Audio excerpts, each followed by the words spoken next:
So this one came up after a networking event I went to. There was lots of talk about people being scared of success, scared of being seen and visible, and scared of stepping into the spotlight. And absolutely, that's real. And we see a lot of content around that. But it's not the thing that I see most often in leaders. What I see is something much more painful. It's a psychological double bind that explains everything about why people feel stuck. And it's this: you're scared of failing, and at the same time, you secretly believe you already have. Now, let's sit with that for a second. You are scared of failing, and at the same time, you secretly believe you already have. So thoughts around that are like, if I try, I might fail. But if I don't try, I'm proving I've already failed. That loop is brutal, and it makes movement feel dangerous. It makes staying still feel shameful. It makes progress feel threatening, and it makes stagnation feel suffocating. And none of that has anything to do with your personality or your ambition or your discipline. This is what happens when someone has lived through decades of pressure and self-reliance. Your system learnt that stability, even tiny cramped stability, is safer than possibility.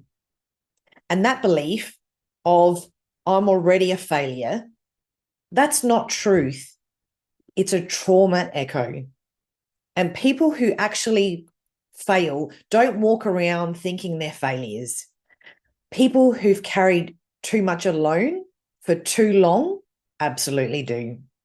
And it comes from years of surviving instead of being supported. It's from years of being the one who holds everything together and years of not having had a breakthrough yet. And it comes from years of comparing your internal chaos to everyone else's external ease. And that's not a fact, it's a scar. And scars feel like truths until someone names them. And then there's the fear of disrupting what's working. And I'm using quotes here because half the time, working is barely holding anything together. But your nervous system doesn't care. It's wired to protect whatever is functioning, even if it's not fulfilling. Your brain goes, don't touch anything. Don't risk losing the little stability you have. And that's not a laziness issue or anything to do with procrastination or emotional intelligence. That's self-protection. And here's the part that hits hard. This issue isn't about being afraid of failing. The issue is about the fear of failing again without anyone to catch you. When you've never had backup, emotional, financial, relational, every single decision feels like life and death. So you're not scared of failing, you're scared of failing alone. And it might be the first time you've ever heard that. You're scared of failing alone. And here's the truth, you're way too close to see. You haven't failed.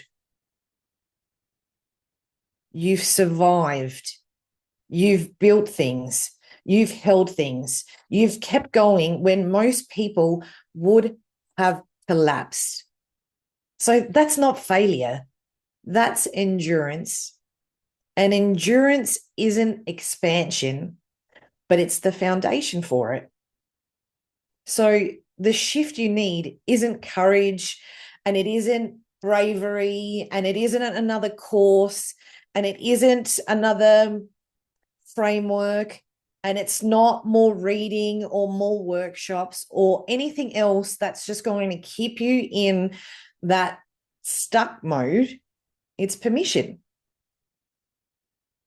It's permission to want more, permission to disrupt what's working, permission to outgrow the survival version of yourself.